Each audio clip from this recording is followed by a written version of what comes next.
You are now listening to Cryptid Cocktail Party.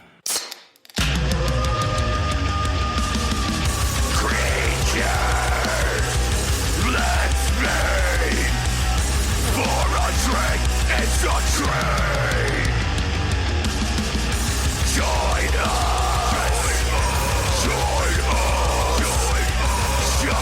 us in the fight. Cryptid Cocktail Party. Cryptid Cocktail Party. Welcome back, everyone, to another episode of Cryptid Cocktail Party, a show where we have a few drinks, share a few laughs, take a dive into the unknown. I'm your host, Dave, joined as always by my wonderful co-host, Sarge. How's it going, Sarge? I'm good. Yeah? Dave, I'm good. Oh, I like to hear that. That makes me happy to hear. Happy Pride Month. Happy I'm Pride wearing Month. my Cryptid Cocktail Party Pride shirt. Yeah, it looks good. It held up. Yeah. It's because I keep it soaked in the blood of the non-believers. Okay. I don't know. I just assumed it would have disintegrated after like one wash. But I don't know. I don't even have one, so I can't confirm or deny. Yeah, but what's new? Anything going on? Anything exciting? No, I'm just trying to stay alive. I mean, that's all you really can do, especially in this heat. Am I right? You know, hot enough for you? Oh God. Well, that's good. I'm glad you're doing good. I'm a little hungover, but you know it's expected. Fucking today. That's what happens. Yeah, today the World Cup starts in Philly. Not excited about that. That's going to be a disaster. Yeah, that's going to suck. And I think currently, as we're recording this, I'm pretty sure there's motocross happening at the White House before the the big UFC fight. I really hate this version of America.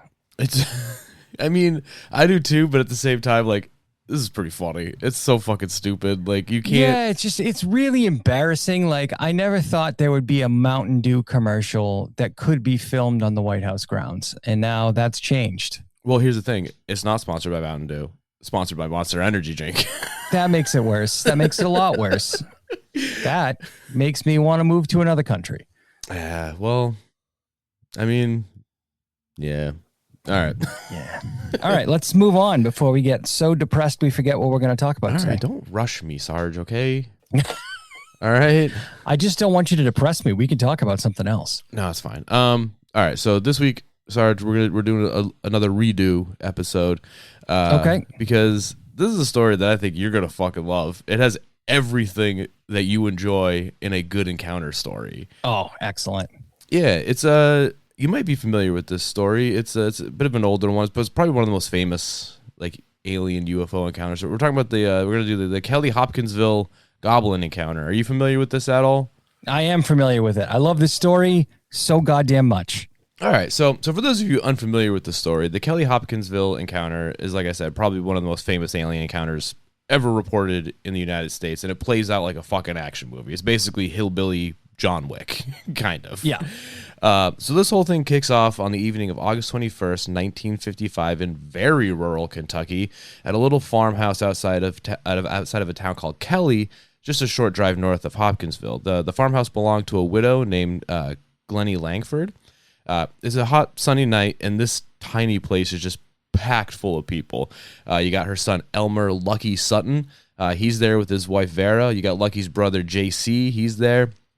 He's also got his wife, Aline, and her brother, O.P. Baker.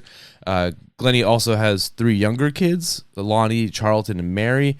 And rounding it out is Lucky's buddy, Billy Ray Taylor, and his wife, June. So there's 11 people all packed into this tiny farmhouse. That's a lot of rednecks. It's aggressive. Oh, and also Lucky and Billy Ray, they're like best friends, but also they're co-workers. They're both carnies. You know, listen, when you name your kid Lucky, well, technically it's his nickname. There's only a few things that you can determine about him, and all of them are that he's unlucky. I don't know. He has it tattooed on his knuckles, which I think is also very funny. But yeah, so it's 11 people just smashed into this tiny farmhouse, and the place is rough. It's about as rural farmhouses you can get. Like, as far as I could figure out, there's no running water. There's only a couple electrical light bulbs. There's no bathroom. They just got an outhouse out on the edge of the yard. So there's no like phone, TV, no radio, nothing like that. And I'm not giving these details to be like, look how poor and hillbilly they are. I just wanted to illustrate, like, this is a rural farmhouse. And I guess the town they lived in at the time, there was only like 50 people in it, and a fifth of them are in this house. Yeah, it's unlikely that you're going to have a plumber in a town of 50 people. Yeah, I think I read that there was like one restaurant, like one courthouse maybe, and then like a bunch of churches. Like, there's not a lot going on. What year is it again? 1955. Yeah. So, I mean, that's not nearly as uncommon as it is now. Yeah. To have like no bathroom or anything. Yeah. Now it's still a relatively small town. I think there's only like 300 people living there now. Like, it didn't. Yeah, but most of them have toilets at this point. I would assume so, yes. So, So right around sunset, like 7 o'clock or so, after the families finished eating the dinner prepared by Mrs. Langford, everyone started settling in to play a game of cards. Now, Billy Ray, he's feeling a bit parched, so he decides to step out real quick to go to the well to fetch some drinking water. And as he gets to the well, he notices something in the sky, a metallic object streaking by that he described as looking like an egg-shaped metal tube with an exhaust trailing behind it that contained all the colors of the rainbow. He then watched it slow down and descend down into a gully a bit a ways from the farm. So it's not like in the field or anything like that. So Billy hauls ass back into the house and tells the group what he just witnessed, and was immediately met with everyone just straight up roasting him. All right, good. Yeah. Good. Good. I want to make sure that this is a normal family, and that's exactly what would happen. Yeah, they're just like, sure, bud, whatever you say. Even his own wife, June, when he asked her for like reassurance that she believed him, she just laughed straight in his face, which is very funny. But also fair. Again, he is a carny, but also he's like a known bullshitter. Like, he plays pranks, he jokes around a lot, so everyone's just kind of like, and nobody's Bro, you did it to yourself. Yeah, it's like you asked for it. It's like the boy who cried wolf. So no one's taking his egg tube from the sky story at face value. Well, it doesn't help that he described two things that are very different from each other: a tube and an egg. Yeah. I guess I would have called it like maybe he didn't know, but like a pill shape, I guess, would probably be a better way to describe it. Right. Yeah, I don't know. An oval shape or a pill shape would make more sense to me. Yeah. Now, about a half hour to an hour later, around 8 p.m., the family dog, whose name is unknown, began to bark super aggressively. So the dog is probably also lucky. He's got a name like Cooter. So, wondering what all the commotion is about, Billy and Lucky get up to investigate. They head out the back door to see what all the fuss is about, and when they get there, they see the dog run by, tuck its tail between its legs, and hide under the house. So, that's probably not good. It's a farm dog. I feel like it shouldn't be that afraid of most things. You know what I mean? Yeah, no, farm dogs are pretty burly. Yeah. It was then that they looked out into the field and saw an odd glow moving towards the house. Now, at first, they figured it might be somebody walking by with a lantern, but the closer it got, the stranger it felt. Like, it wasn't bobbing up and down like somebody crossing a field. Like, you know, when you walk, it kind of have like a bit of a bob to it. It just kind of moved smooth and like slow, almost like it was gliding. Like those weird Russian dancers that wear the long cloaks. Yeah, exactly. And they just float around. Yeah. Fucking creepy as shit. It is kind of terrifying. Now, as it drew near, they could make out what looked like a small person, but they pretty quickly realized that this is for sure not just a little guy. Yeah. The thing was about 3.5 feet tall, with an oversized, almost perfectly spherical head, had long arms that almost scraped the ground, with massive webbed hands that had talons on the end of its fingers. It had huge ears, big yellow glowing eyes, and they were set kind of weird on the head. They weren't quite on the front of the face, but they also weren't on like the sides either. It kind of looked like a nightmare Funko Pop. You know how like the eyes of Funko Pops are kind of like just off to the side a bit? Yeah. This is kind of how I imagine Stephen Miller's children look. And it's probably not far off. Now, and its whole body looked like it was made out of what seemed like silver metal, and it also kind of like faintly glowed, almost like I don't want to say bioluminescent, but You know what I mean? Right. Like it just had like a Yeah. sheen to it. So now this creature's coming at the two men, had his hands raised above its head, and it's kind of drifting towards the house slowly. Like it didn't walk. It kind of, like I said, it glide like those weird Russian dancers. Yeah. So it's like running at them like a Muppet, like hands. Kind of, yeah, kind of like the Kermit the Frog. And like any good story involving aliens, cryptids, or the unknown, the second these two see this metallic Danny DeVito sized demon, they go for the guns. Lucky grabs his 20 gauge and tosses Billy his trusty 22. They post up just inside the back door, let it get to about 20 feet out from the porch, and then they both open fire at it. Excellent. They hit it, but it doesn't go down. Instead, the goblin makes what's probably the coolest exit possible. Just does a bunch of backflips and shit, and then books it into the woods. Then later they find out they had just shot a Soviet gymnast that was trying to defect. So they hit it. It flips around, and then it fucks off into the woods. So the two men retreat back into the living room where the rest of the group was gathered when another creature appeared in the living room window. Now, JC, Lucky's brother, I believe, he's now also armed with a shotgun. So him and Billy, they both fire at it through the window. They hit it, and again, the creature just does some sick flips and then vanishes off into the night. Now, it's at this time they figure this is probably a good a time as any to go see if there's a body. Like they just shot two of these things. They should probably just see what it is. So Billy heads out first, rifle up, and as he's about to step off the porch, everybody still inside watches a big clawed hand come down off the overhang and start grabbing at his hair. One of them was just up on the roof the whole time, just waiting for someone to come out. Amazing. Yeah. So his wife yanks him back inside. Lucky comes flying out past him. He spins around, fires up at the overhang, and blasts the fucker clean off the roof. And right then, Billy spots another one up in the maple tree off to the right. So he fires at that one, knocks it clean off the branch that it was perched on.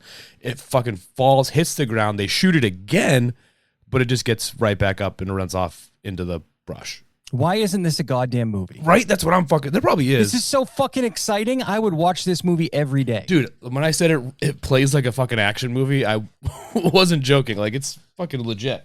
Yeah, so if anyone listening is a writer, you should definitely make a spec script or something. Like, this needs to be pitched to someone. Now, at the same moment that they shot the one out of the tree, another one comes around the corner of the house right in front of Lucky. Now, it's uncertain if this was a new one or the same one that he had blown over the roof when he went outside. But either way, he raised his shotgun and fired at it point blank. Now, Lucky said the sound it made when it was shot was like shooting a metal bucket. But just like the others, it just does its little gymnastics routine and then scurries off. God damn, that's so awesome. Now, unsure what to do now, considering these little bastards seem unfazed by mortal munitions, the two men retreated back into the house to devise a plan. It was then that someone decided to turn on the outside light. Now, why they waited until now, I don't know. But once the outside lights were on, they noticed the creatures would only approach from like the darkened parts of the yard. Now, I don't know if this was like a tactic to stay hidden, or maybe they have like an aversion to light. I don't know.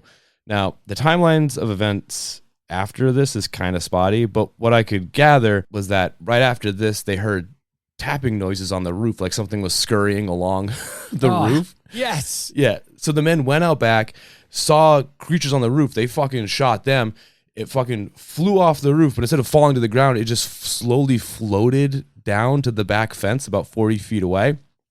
And then they just kind of hung out there, and then they shot it again. And it just... And you can guess what happens with this, you know, it's kind of the same thing. It just does a little flippy dippy. Some backflips. Yeah. Now, at around 11 p.m., seemed like a lull in the action. Like it came in waves. So the Sutton families decided it's now or never, and they make a break for it and speed to the Hopkinsville police station. Now, the whole confrontation from when Billy saw the UFO to when they decided to get out of there lasted 4 hours. The number of rounds fired that night is unknown, but according to one researcher, he said that neighbors who could hear the shots described it sounding like a small war was going on. Nothing is more American than a small war in your own backyard, shooting at fucking indeterminate creatures. There's also no telling how many of these things there were. Some reports put the number at 12 to 15. Others say it was no more than 4. It was just the same 4 coming each time. Now, there were several times when they thought they drove them away for good, only for them to advance on the house again. All in all, this happened about 6 times in that 4-hour span, which probably explains why they waited so long to like leave and go get help. They didn't know whether or not these things were just like waiting in the tree line, so they didn't want to just like go out and then get fucking swarmed. But right. Yeah, so once they arrived at the station, they were so visibly shaken and filled with like genuine terror that the police, even after hearing a group of people got into a one-sided firefight with 3-foot-tall metal aliens, they really didn't have any choice but to believe their story as genuine. One of the cops there actually took Billy Ray's pulse, and the dude was clocking close to like 140 beats a minute, which is not good. Cotton candy will do that to you. Yeah, but like you can fake a story, but you can't fake a heart rate like that. And it's the 50s. I don't even think meth was. You can't blame it on meth. You know what I mean? Oh, meth was definitely around in the 50s. They were using it in World War II. Well, yeah, but that was like everybody was using it. Yeah, but was it like cooked in a fucking shack in the South? No, you just go to your doctor and tell him you had a cold and you got a pile of meth and some cocaine. I forgot that we just prescribed crazy shit. Yeah. So yeah, and the police chief, a guy named Russell Greenwald, he summed up the whole reason they believed him better than I ever could. He said, and I'm quoting here, "These are the kind of people who normally don't run to the police for help. What they do is reach for their guns," which... Yeah. These people are like literally the living versions of like, you know, those signs people have in the house where like, this house, we don't call 911, and it's got like pictures of guns. Yeah. This is like, they're like the living version of that. Yeah, the living version of trespassers will be shot. Yeah. So the city police, the state police, 3 deputy sheriffs from different jurisdictions, as well as military police from the nearby Army Fort Campbell, and for some reason a newspaper photographer, they were all dispatched to the farmhouse with the family in tow. Once there, the authorities did a thorough investigation of the property and the house with the family. They refused to go back in until they were certain all the creatures were gone. Right. But they didn't find any little bodies, obviously. But they did find was a bunch of bullet holes through the windows, the walls. There was shell casings all over the place. So something happened. One officer. That's just what we in America call a Friday night. Yeah. One officer also said the spot where Lucky shot one of them had some kind of like iridescent stain on the ground that shimmered when you look at it from an angle, kind of like like with oil, like an oil sheen. Yeah.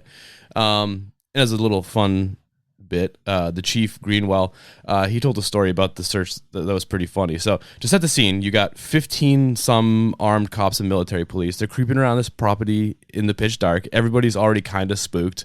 They all have a hair trigger, and a cat comes fucking storming out of an old hog house. One of the MPs steps on its tail. The cat screams. And Greenwald said, quote, "You never saw so many guns come out of holsters and machine guns come to the ready at once." All for a cat. But I mean, that poor cat. It kind of sets what the vibe is there. Like everyone's on it. Like everyone's freaking out and just ready to shoot the first thing that comes into sight. But anyway, so the cops eventually give the all clear. And after cracking some jokes at their expense, the family went back inside to try and get some rest. But that wouldn't last very long, because around 2:30 in the morning, Glennie Langford was lying in bed trying to get some sleep when she noticed a faint glow coming through her bedroom window. She opened her eyes and saw a small figure standing outside, just motionless, staring directly into the room. Glennie later said her first thought wasn't aliens or monsters. She thought she was dreaming, so she closed her eyes. A few seconds later, she opened them again. The thing was still there. She closed them for a second time, figuring like maybe she's just so exhausted, like playing tricks on her. But then she opened her eyes and it was still there. A goblin party. Yeah. By the time she stopped trying to explain it away, the third time, and this is the part where Lucky's daughter, Geraldine, tells it the best. Glennie sat up in bed and yelled, quote, "They're back," which is probably the worst thing you can hear after spending 4 hours fighting silver goblins with a shotgun. So she called to the rest of the family to come check out this intergalactic peeping Tom. And of course, Lucky perks right the fuck up and is like, "I'm gonna shoot it." And the mom's just like, "Jesus Christ, don't Just don't shoot it. Yeah. Didn't you learn from the last 20 times you shot one? Yeah, but Lucky's like, nah, I'm gonna shoot it. So he does. And it doesn't do shit. Now, not much is known about like the second wave of visits that day, but the creatures came and went throughout the night and early morning, with the last one being spotted just before sunrise on August 22nd. The subsequent investigation that morning, again, turns up nothing new, but by then it doesn't really matter. The story's already out. Like I said, they had a fucking newspaper photographer there the first time. So newspapers picked it up, wire services picked it up, and before long, people all over the country are reading about a Kentucky family that spent the night in a running gun battle with aliens. Amazing. Yeah. Now, within 2 weeks of that night, the family just uproots. They sell the farm. And the reason the granddaughter gives is, like, it wasn't that, like, the gawkers were annoying, because they were. Obviously, this place became it became relentless with people. But she says that Glennie sold the place because she was genuinely afraid the aliens would come back. Yeah, I don't blame her. Also, every time the wind blows, the house now whistles. But yeah, so what sucks is that, like, as soon as it happened, like, once it hit the newspapers, like always, hundreds of people descended onto this tiny farm. Supposedly there was like a perfect circle of dead grass had shown up in the field, which of course just brought even more people to come and like look at it. People were just like taking shit like as souvenirs from like their yard, the property. Somebody stole the cat. Probably. But yeah, so people were just showing up, gawking, grabbing stuff. So the family did what anybody broke and overwhelmed would do. They just started charging admission. So it was 50 cents to come on the property, $1 for the story, $10 if you wanted to take pictures. And that's the moment the goodwill died. As soon as money got involved, everybody just decided they were grifters. Oh, Jesus. Yeah. But the part that sticks with me the most, because it's easy to play this whole thing as a big joke, is that like Lucky never wanted any of it. The morning after, he told everyone, quote, "Don't talk about last night. Just keep it to yourself. No good can come of this," end quote. He didn't even tell his own kids it happened until 1968, which is 13 years later. And he only told the story because 2 strangers showed up at his house asking about it. God damn. Yeah. Fucked up, right? That's so fucked up. Yeah, his daughter says it was rare to ever get him to talk about that night, and when he did, his tan would drain right out of his face and he'd go ghostly pale. She says that night changed him and made him bitter. I mean, but it makes sense. Like, the man got like the single weirdest experience a person can have, swore on his mother it was true, and then spent the next 40 years being like the local punchline. Yeah. Lucky, unfortunately, did pass away in 1995, and the way his daughter tells it is that he died bitter about the whole thing. Yeah. Yeah. That sucks. It's not great. The fight with the goblins only lasted one night, but the fight to be believed that it happened, like, that lasted his whole life. And that's the thing that kills me about alien stories in general, is like the people that this really happened to, they're the ones that, I mean, they got to struggle with that for, like, because who do you tell? You know what I mean? Especially like, how do you, because when it comes out, then the people you didn't tell before are going to be like, whoa, why didn't you tell me about this? Oh, obvious reasons. Yeah. Oh, yeah, because no one believes you when you say aliens visited you? Yeah, not just visited, mobbed you. Like, they were... Yeah. I will say that their reaction to the aliens, maybe a little over the top. True, especially since the first one had its arms in the air. Like, it was like, yeah, hey, we're... literally surrendering towards you, and you're like, kill it. Yeah, I mean, that would be my initial reaction. Maybe not, but I definitely wouldn't go towards it. I would go in the house. I also wouldn't shoot holes through my house, though. True, they were shooting through windows, which doesn't make any sense. Those open, But most also, of the time. why would you even... That's just another avenue for them to come into the house, because now there's no glass there. It's just a hole. Yeah, you just blew open your own window. Yeah. Now, after a while, life did go back to normal, and no one thinks or really talks about the story. That is until 2010, when the town was hurting for money and in need of some of those sweet, sweet tourism dollars, that a group of residents remembered that time back in the 50s when a family was terrorized by aliens and then driven from their home due to the town talking shit about them. So they decided to throw the first ever Little Green Man Festival. Assholes. Yep. Assholes. Yeah. And if you're wondering why it's called the Little Green Man Festival, that's like a whole nother like side quest of this case. The family never actually described the creatures as green. Not once. They said silver, metallic, like the front of a refrigerator. But somewhere along like the way, a newspaper got a hold of the story and decided silver aliens weren't exciting enough and turned them into little green men. And this is actually where the term little green men comes from. It's this story. Oh. It's basically when you find out that like something you've been saying your whole life is a racial slur.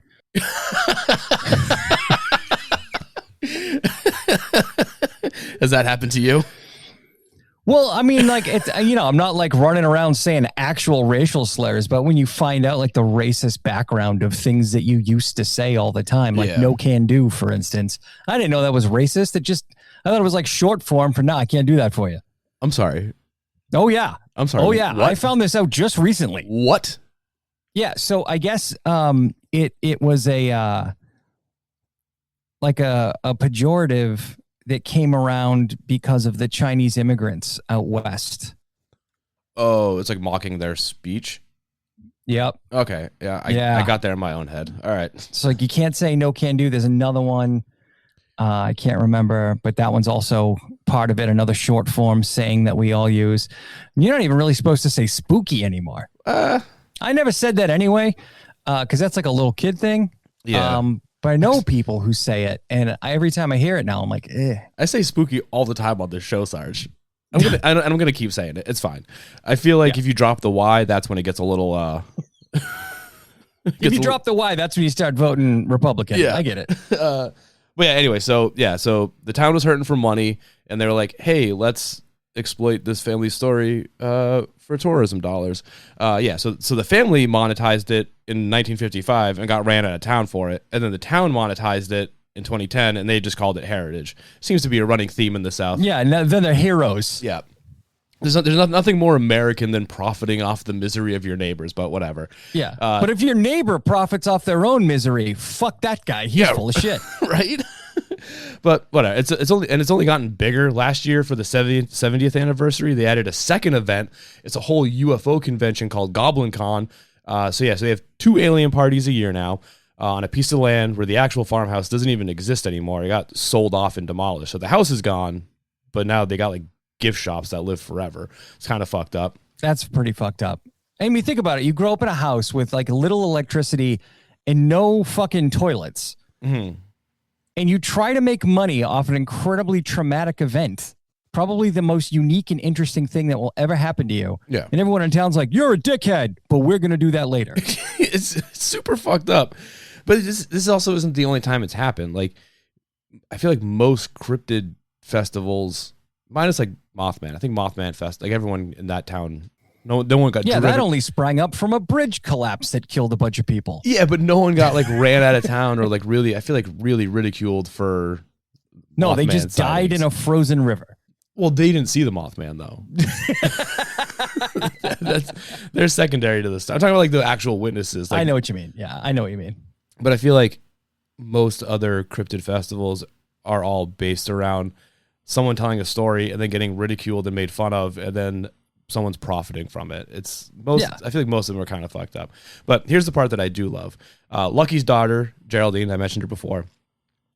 She wrote like a bunch of books to keep the story alive, and she goes to that festival every single year to tell her family's story to the crowd. So the guy died bitter and disbelieved, and his kid has turned that around and made pretty much damn sure that the whole world will know who he is and what he went through. She's taking it back. Yeah. So thousands of people show up to a field in Kentucky every year, basically to say that, they believe him. It's 40 years too late for Lucky, but still. I'd go. Knowing that the daughter is okay with it, I would go. Yeah. Now, that's the story as the Suttons told it. That's the version Lucky carried with him for the rest of his life, and the version his daughter still tells today. But if we're going to talk about Kelly-Hopkinsville, we got to talk about some of the theories of what it could have been. Okay. All right. So we're going to put on our little skeptic hat, and we're going to do some different theories. First one is escaped Russian gymnasts. That's definitely number one. I didn't put it in the script, but that's kind of just, we should all just assume that. Yeah. Now the first theory, the first explanation floating around is actually kind of good. A skeptic named Joe Nickel says it was owls. I've never seen an owl backflip. Have you? No, I feel like that's an integral part of the story that Joel is forgetting about. but it's specifically the great horned owl. I have seen those at night. They are pretty alien-like. Owls are like aliens during the day. Well, yeah. Well, you ever see the movie The Fourth Kind with Mila Jovovich? No. Oh, never mind then. But I did just see Disclosure Day. That one was okay. Was there alien? Was there? Oh, this is aliens. I was gonna say was there owls in it, but never mind. No, there was no owls. There was a lot of animals though. No, but in The Fourth Kind, like, they're doing like hypnotic regression therapy. Like, okay, it's all like found footage. It's really a really good movie. I remember hearing about this. But they keep talking about how they see owls, but they're not seeing owls. They're seeing aliens. The aliens just because they look fucking alien. Right. But yeah, anyway, so Joe Nickel says it's the great horned owl. They are native to that part of Kentucky. They got big round heads, ear tufts, huge glowing yellow eyes. They got talons. They fly dead silently, so they seem to appear and vanish out of nowhere. And they're super vicious about their territory. Like, a nesting pair will dive bomb anything that gets too close over and over and over again. So pretty much you got two carnival guys. They're already jumpy. It's the dead of night. Somebody already saw lights in the sky earlier, so they're primed and they're already looking up. Add a pile of guns and a ton of adrenaline and unkillable silver goblins that keep coming back. Kind of does sound like it could be just two pissed off birds. Yeah, but there's three problems here. One, great horned owls, notoriously not silver, also don't glow. And I don't believe they do backflips after being shot with a shotgun. True. I'm pretty sure if I shot an owl with a shotgun, it would fucking disintegrate. Yeah, it's not going to do a backflip. It's just going to turn into a blast of feathers. Yeah, so those are a couple holes in the story already, but there is one other, and that's owls get that territorial during nesting season, which is winter, not a hot night in August. But still, it's like it's the theory that most skeptics go to. Then there's the monkey theory. See, this is something I could get behind. Some mischievous monkeys, I'll take it. Yeah, the idea is that a circus passed through and some monkeys got loose. It was a different circus, not Lucky's. And not the Carney circus, a different circus. And one of the kids in the house that night, Lonnie, shut that shit down real quick. He said, quote, "These simply were not monkeys. Monkeys don't wear silver suits. Also, a monkey shot with a shotgun would bleed and die. These didn't." Yeah. Also an accurate statement. Yeah. Big hole in that theory as well. Yeah. Then the classic, they were drunk. The local historian had the best phrasing on this one. Said his guess was that they'd been dipping into what the locals call Panther Juice, which is just another name for moonshine. Excellent name for it, but I find it hard to believe because I have been extremely drunk in my life and I have never once seen a goblin running at me full speed, arms way up in the air. True. I feel like maybe, I don't know about moonshine, but I feel like alcohol, you don't really hallucinate when you're drunk. I mean, you can if it's like fucking straight ethanol. Yeah. But at the same time, like, how does everybody see the same thing? That's true. Yeah, I don't know. I don't buy it. But also, why are the children drunk? They saw it.